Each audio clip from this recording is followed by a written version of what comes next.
Hello बच्चों, स्वागत है आप सभी का हमारे YouTube channel the Baba classes में। आज हम लोग बैठे हुए थे तो अपने केबिन में सब टीचर्स तो वहाँ पे डिस्कशन कर रहे थे कि जैसा हम लोग कमेंट पढ़ पा रहे थे तो कमेंट के अकॉर्डिंग जब हम लोगों ने निष्कर्ष निकाला तो कमेंट हमारे पास ये भेजा गया था कि सर आप कक्षा 10 का मैथमेटिक्स का अनसॉल्व्ड को सॉल्व कराइएगा। तो उसी को हम लोगों ने अपने दिमाग में आप लोगों के इस विचार को घुमाया।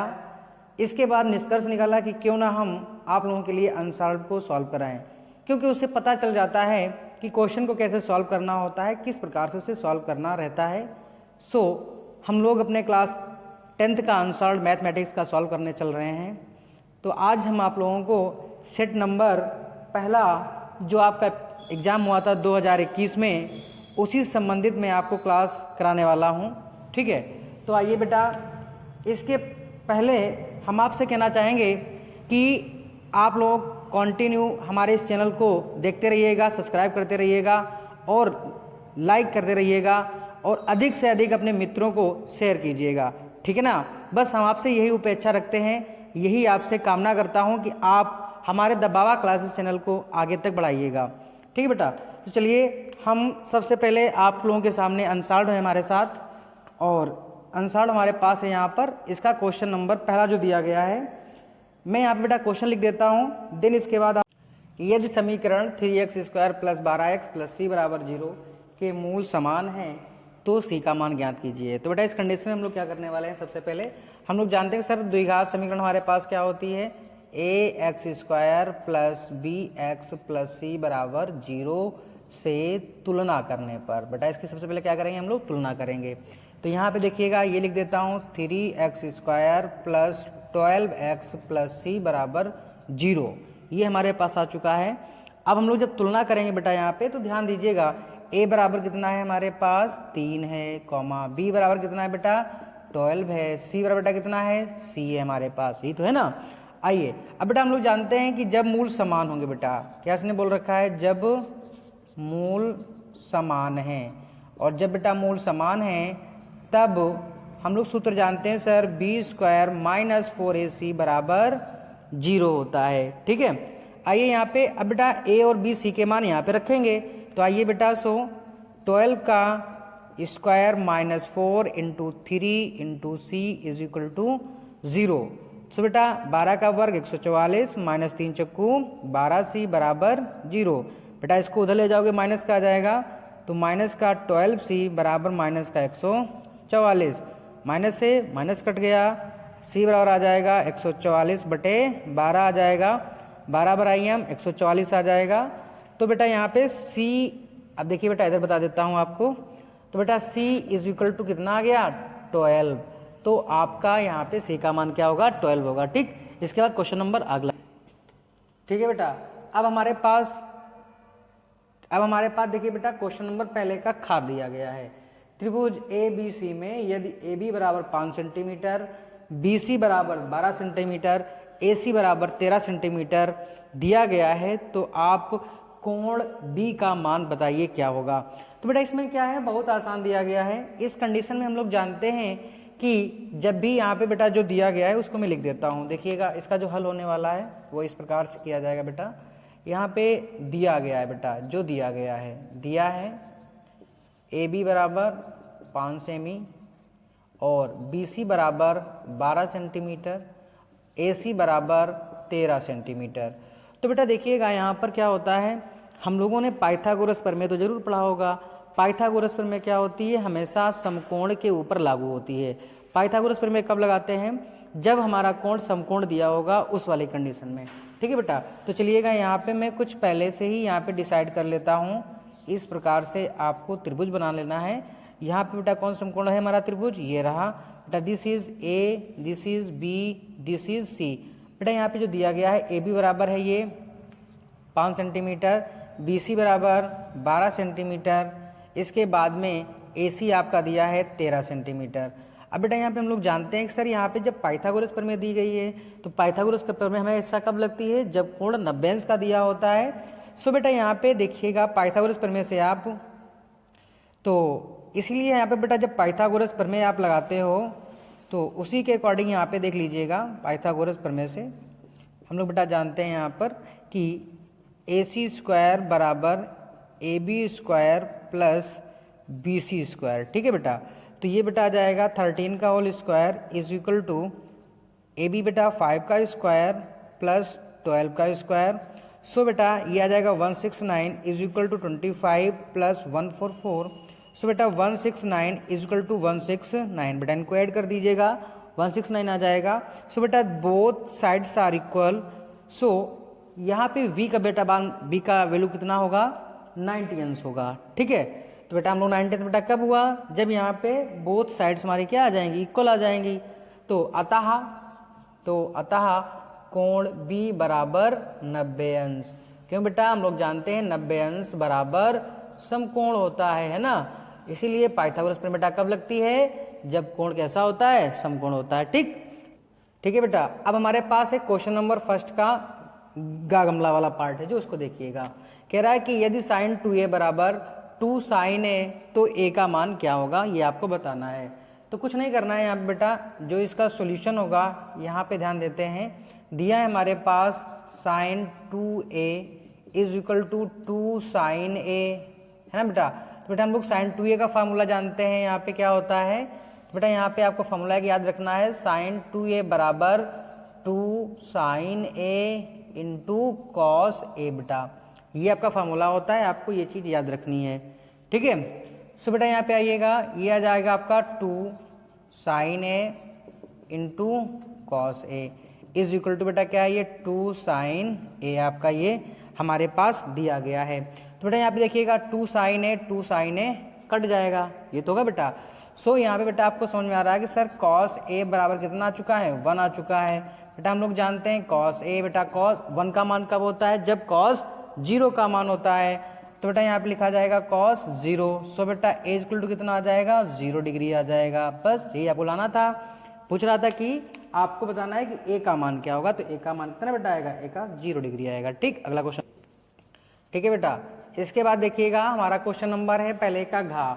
कह रहा है कि 2 से 12 तक के विषम संख्याओं का समांतर माध्य बताइए। तो बेटा क्या होता है, बहुत आसान है, हम लोग जानते हैं कि सर 2 से 12 तक, तो बेटा हम लोग जानते हैं यहाँ पर 2 तो हमारा कैसा है, सम है, 12 भी कैसा है, सम है। तो 2 के बाद बेटा कहाँ शुरू करेंगे, 3 से, 3, 5, 7, 9, 11। बेटा ये क्या हमारे हैं, विषम संख्याएं हैं, यह विषम संख्याएं हैं, यह विषम संख्याएं हैं। अतः समांतर माध्य बराबर, बेटा क्या हम लोग फॉर्मूला जानते हैं, दी गई संख्याओं का योगफल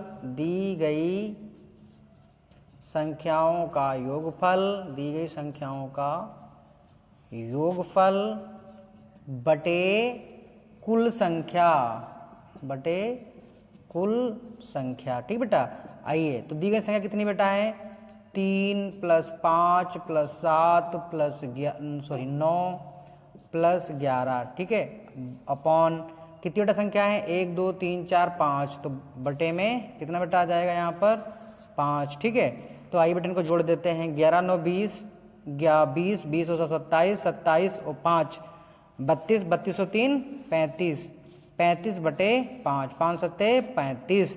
तो बेटा अतः समांतर माध्य कितना आया बेटा हम लोगों का, 7। ठीक, दिस इज योर्स आंसर, आपका ही आंसर होगा।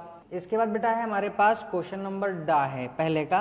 कह रहा है कि सभी वर्ग होते हैं। तो पहली चीज बेटा यहाँ पे समान दिया गया है और सर्वांगसम भी दिया गया है। बेटा समान का मतलब क्या होता है, एक जैसे होने, सर्वांगसम मतलब भी क्या होता है, एक जैसा होना। तो कॉमन सी बात है, यहाँ पर आपके पास पहला विकल्प है समान, दूसरा है सर्वांगसम, तीसरा है समान तथा सर्वांगसम दोनों। ठीक है, तो बेटा यहाँ पे क्या होगा, आपका विकल्प नंबर तीसरा होगा। ठीक है, समान तथा सर्वांगसम दोनों होगा। ठीक है, पहले का 4 नंबर दिया गया है, x अक्ष पर स्थित बिंदुओं 2, 5 तथा -2,9 से समदूरस्थ बिंदु का निर्देशांक क्या होगा। तो बेटा यहाँ पे हल देखिएगा किस प्रकार से है। हल माना बिंदु ए के निर्देशांक 2,-5 है तथा बी के बेटा कितने हैं हमारे पास -2,9 है तथा पी बिंदु के निर्देशांक x, 0 हैं जो समदूरस्थ हैं। ठीक है बेटा। अब यहाँ पे देखिएगा आपको क्या करना है, यहाँ पे मैं यहाँ पे एक रेखा ड्रॉ कर रहा हूँ। तो बेटा यहाँ पे आपका ए बिंदु हो गया है, यहाँ पे आपका बी बिंदु है। बेटा इसके निर्देशांक आपके ये रहे 2,-5 और इसके मध्य बेटा हमारा क्या है पी बिंदु है। बेटा बी के कितने हैं -2,9। ठीक है। देन आफ्टर बेटा इसका कितना है हमारे पास x, 0 है। तो चलिए बेटा यहाँ पे आपको इसी में बताना है कि यहाँ पे आपका x जो मान आ जाएगा वही समदूरस्थ के अकॉर्डिंग हम लोग निकाल लेंगे बेटा कि यहाँ पे पी बिंदु के क्या निर्देशांक आने वाले हैं। तो सो बेटा यहाँ पे देखिएगा हम लोग किस प्रकार से लगाने वाले हैं। तो सबसे पहले बेटा हम लोग जानते हैं कि यहाँ पे ए और पी को ले लीजिए बेटा। तो यहाँ पे हमारे पास दो बिंदु हैं, दो बिंदु ए पी के बीच की दूरी निकाल दो बेटा, बीच की दूरी। तो बेटा दूरी क्या हो जाती है √x2 - x1 का whole square plus y2 - y1 का होल स्क्वायर। बेटा इसको एज्यूम कीजिए, ये बेटा है x1, ये है y1, ये है x2, ये है y2, ये बेटा आपका है x1, ये आपका है y1। ठीक है बेटा। तो चलिए यहाँ पे हम लोग ध्यान देते हैं, हमारे पास दिया गया है कितना यहाँ पे है। अब बेटा x2 कितना है हमारे पास x है, तो ये रखेंगे x -2 का होल स्क्वायर। ठीक बेटा। x2 का मान है x, x1 का मान है 2, तो x -2 का होल स्क्वायर प्लस बेटा y2 का मान है 0 और इसका वैल्यू है प्लस का 5, तो ये आ जाएगा माइनस प्लस का हो जाएगा, तो ये प्लस का 5 का होल स्क्वायर बेटा। तो ये बेटा आ जाएगा इसका वैल्यू। तो बेटा ये आ गया हम लोगों का AP। तो बेटा AP इक्वल टू कितना आ जाएगा √ देखिए बेटा x -2 का होल स्क्वायर प्लस 5 का होल स्क्वायर, ये तो आएगा। चलिए बेटा आगे यहाँ पे ध्यान देने वाले हम लोग हैं कि हमारे पास फिर से बेटा किसका निकालेंगे P और B के बीच में। तो बेटा दो बिंदु फिर से लिखेंगे, दो बिंदु BP के बीच की दूरी बराबर, देखिए बेटा √ हमारे पास है यहाँ पर इसका वैल्यू कितना दिया गया है x2 - x1। फॉर्मूला बेटा वही रहेगा x2 - x1 का whole square plus y2 - y1 का होल स्क्वायर। तो यहाँ पे बेटा आपका x2 का मान कितना है, x2 का मान है हमारे पास x है माइनस x1 का मान है माइनस का 2, तो माइनस का प्लस का हो जाएगा 2 प्लस का होल स्क्वायर प्लस y2 का मान है बेटा 0, y1 का मान है -9 का होल स्क्वायर। ठीक बेटा। तो यहाँ पे ये बेटा आ जाएगा BP। तो बेटा BP बराबर √ x + 2 का होल स्क्वायर प्लस -9 का होल स्क्वायर। तो यहाँ बेटा आप देखिए ये प्लस है तो ये माइनस है, तो यहाँ पे बेटा आप देखिए जब इसका करेंगे वर्ग बेटा तो प्लस का आ जाएगा, तो यहाँ लिख दीजिएगा -9 का होल स्क्वायर। ठीक बेटा। अब बेटा क्या है ये समदूरस्थ हैं, तो इन दोनों हम लोग क्या करने वाले हैं बराबर करने वाले हैं, तो बराबर कर दीजिएगा। सो बेटा AP बराबर BP कर दीजिएगा। तो AP का वैल्यू कितना है यहाँ पे √ x -2 का होल स्क्वायर प्लस के 5 का whole square is equal to √ जो बेटा ये दिया गया है x + 2 का होल स्क्वायर प्लस -9 का होल स्क्वायर। सो बेटा यहाँ पे देखिएगा दोनों पक्षों का वर्ग कर दें, दोनों पक्षों का वर्ग करने पर, दोनों पक्षों का वर्ग करने पर देखो बेटा क्या आ जाएगा ये x -2 का होल स्क्वायर प्लस 5 का whole square is equal to x + 2 का होल स्क्वायर प्लस -9 का होल स्क्वायर। बेटा जब यहाँ पे वर्क करेंगे बेटा तो यहाँ पे जो रूट लगा हुआ है वो आपका क्या हो जाएगा हट जाएगा। ठीक। तो आगे बेटा देखिएगा अब बेटा यहाँ पे क्या है a - b का होल स्क्वायर, यहाँ पर है a + b का होल स्क्वायर है।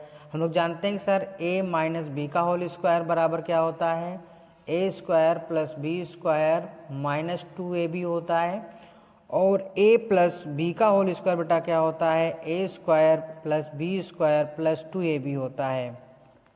सो बेटा यहाँ पे देखिएगा ये a - b का होल स्क्वायर है, तो बेटा ये आ जाएगा x² प्लस के 4 माइनस का 4x is equal to, sorry बेटा प्लस का यहाँ पे क्या होगा पचम 25 भी आएगा, इज इक्वल टू ये बेटा प्लस का तो ये हो गया एक्स स्क्वायर प्लस का 4 प्लस के 4x आएंगे।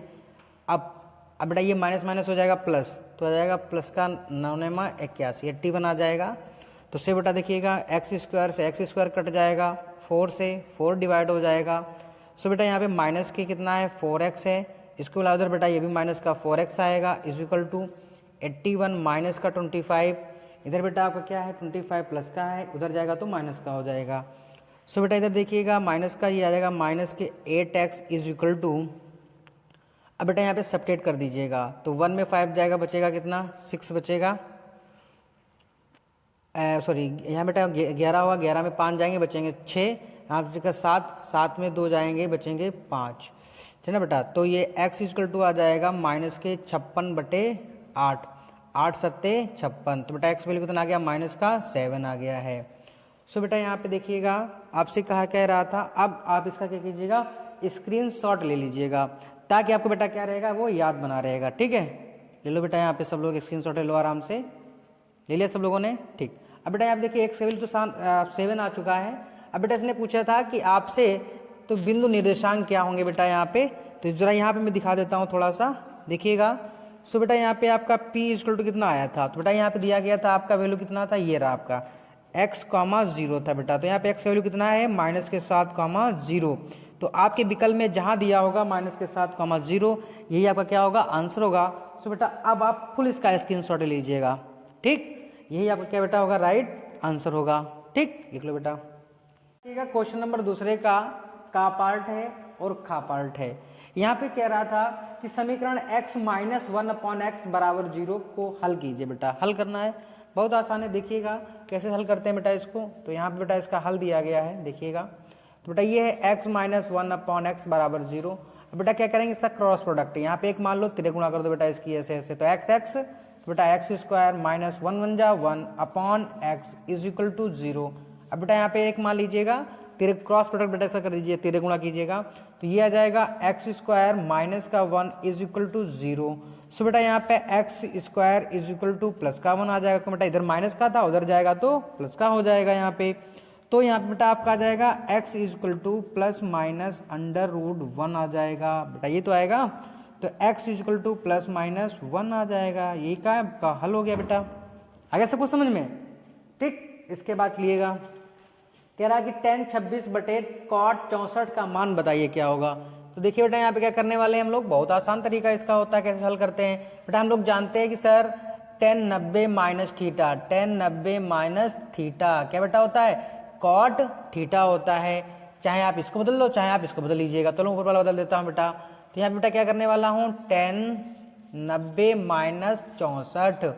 अब बेटा 90 में 64 घटेगा तो 26 बचेगा, तो tan 90 माइनस थीटा बटे बेटा नीचे क्या आ जाएगा cot 64। बेटा ये कितना tan 90 माइनस थीटा क्या हो जाता है cot थीटा, तो बेटा ये आ जाएगा हमारे पास cot 64 बटे cot 64। आगे बेटा तो देखिए इससे इसको क्रॉस कर दीजिए, कितना आ जाएगा 1, तो आपका आंसर क्या आ जाएगा 1 आ जाएगा, ठीक। तो यही बेटा क्या हम लोगों का आ जाएगा राइट आंसर हो जाएगा, ठीक। इसके बाद चलिएगा क्वेश्चन नंबर हम लोग किससे बात करेंगे बेटा, तीसरे पे बात करेंगे, ठीक है। जो क्वेश्चन नंबर तीसरा दिया गया है उसके ऊपर हम लोग चर्चा करने वाले हैं। आइए बेटा देखते हैं किस प्रकार से हम लोग क्वेश्चन नंबर तीसरे को सॉल्व करेंगे, ठीक।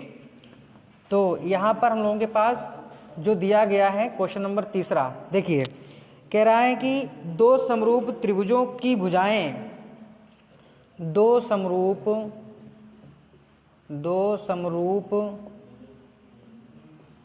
त्रिभुजों की भुजाएं आपके पास है बेटा 4:9 है, 4:9 है। इन त्रिभुजों के क्षेत्रफलों का अनुपात क्या होगा, इन त्रिभुजों के क्षेत्रफलों का अनुपात क्या होगा, अनुपात क्या होगा। आइए बेटा इसको हम लोग देखते हैं, बहुत आसान है। तो बेटा हमारे पास पहले भुजाएं दी गई बेटा, तो हमने मान लिया कि सपोज किया बेटा इसका ये हल बता रहा हूँ, बहुत आराम से देखिएगा एकदम आहिस्ते से ताकि आपको याद आ जाए। ठीक है बेटा। तो देखिएगा हमारे पास ये त्रिभुज नंबर पहला हो गया और ये त्रिभुज नंबर दूसरा हो गया बेटा। इसकी बेटा भुजाएं दी गई बेटा, ये क्या दी गई हैं, भुजाएं दी गई हैं बेटा। तो भुजा हमारे पास है, अनुपात बेटा दिया गया, तो भुजा यहाँ पे 4x को हम लोग एज्यूम करेंगे तो भुजा हो गई बेटा। इसकी कितनी बेटा भुजा आ जाएगी हम लोगों के पास, ये भुजा आ जाएगी हम लोगों के पास 9x आ जाएगी। ठीक, अब बेटा जब अनुपात निशान हटाते हैं तो यहाँ पे x को एज्यूम कर लेते हैं, x की वैल्यू जब आ जाएगी वही यहाँ पे पुट कर दें, वही हमारी भुजा आ जाएगी पूरी। ठीक बेटा, इसके बाद आ जाइए बेटा, अब उसने कहा है कि क्षेत्रफलों का अनुपात बेटा, तो यहाँ पे लिखेंगे त्रिभुजों के क्षेत्रफलों का अनुपात, क्षेत्रफलों का अनुपात। आइए बेटा हम लोग क्या करने वाले हैं यहाँ पर, पहले बेटा लिखेंगे पहले त्रिभुज का अनुपात, पहले त्रिभुज का क्षेत्रफल बटे दूसरे त्रिभुज का क्षेत्रफल। ठीक है बेटा, तो पहले क्षेत्रफल क्या बेटा आता है, साइड स्क्वायर अपॉन बेटा नीचे क्या आ जाएगा, फिर से यहाँ पे दूसरे का भी आता है साइड का स्क्वायर, ये तो बेटा आ जाएगा। चलिए यहाँ पर, तो यहाँ बेटा आप लोग क्या करेंगे, 4x का होल स्क्वायर बटे 9x का होल स्क्वायर, तो बेटा कितना आ जाएगा, 4 चक्कू 16x स्क्वायर, 9 नेमा 81, कितना बेटा आ जाएगा 81x स्क्वायर। तो x स्क्वायर से x स्क्वायर कट गया, तो बेटा क्या बचेगा हमारे पास 16 बटे 81। ठीक है, तो बेटा इसका थोड़ा इधर देख लीजिएगा, यहाँ पर आपको समझ में आ जाएगा बेटा पूरा। ठीक है, तो लिखेंगे बेटा अतः त्रिभुज का अनुपात, क्षेत्र त्रिभुजों का क्षेत्रफलों का अनुपात, क्षेत्रफलों का अनुपात बराबर 16:81, यही आपका राइट आंसर है। ठीक है बेटा, तो इस प्रकार से आप लोग इसको लगाओगे, स्क्रीनशॉट लीजिएगा और हमारे चैनल को सब्सक्राइब करते रहिएगा और अधिक से अधिक मात्रा में शेयर करो, और लाइक तो बनता है, अगर अच्छा लग रहा है तो वास्तविक लाइक करते रहो बेटा। ठीक है, हम आप इसके बाद देखिएगा हमारे पास क्वेश्चन नंबर दूसरे का घ दिया गया है, कह रहा है कि 10 व्यक्तियों के भार का समांतर माध्य 45 किलोग्राम 45.6 किलोग्राम है, उनके भारों का योग ज्ञात कीजिए। तो देखिए बेटा बहुत आसान होता है, हम लोग जानते हैं कि समांतर माध्य, क्या बेटा जानते हैं, समांतर माध्य हमको दिया गया है, कितना है 45.6 किलोग्राम। इसका बेटा हमको दिया गया है कि व्यक्तियों की संख्या, व्यक्तियों की संख्या कितनी बेटा हमारे पास दी गई है 10। इसके बाद उसने पूछा है योगफल ज्ञात करना है, योगफल आपको निकालना है। हम लोग बेटा जानते हैं योगफल बराबर होता है समांतर माध्य गुणे व्यक्तियों की संख्या, बेटा ये मतलब फॉर्मूला होता है ना, तो संख्या बेटा होता है, तो ध्यान दीजिएगा यहाँ पे समांतर माध्य 45.6, 10 व्यक्ति हैं, गुणा कर दो 456 किलोग्राम का इनका योगफल आएगा। तो बेटा योगफल कितना आ गया उनके भारों का, तो 456। ठीक, आप इसका स्क्रीनशॉट लीजिएगा और घर में आराम से लगाइएगा। ठीक बेटा, आज के लिए आपका इतना ही है, फिर इसके बाद अगले वीडियो में आप लोगों को दिखाया जाएगा क्वेश्चन नंबर 3 और 4 के कौन कौन से क्वेश्चन में शामिल किए गए हैं। ठीक।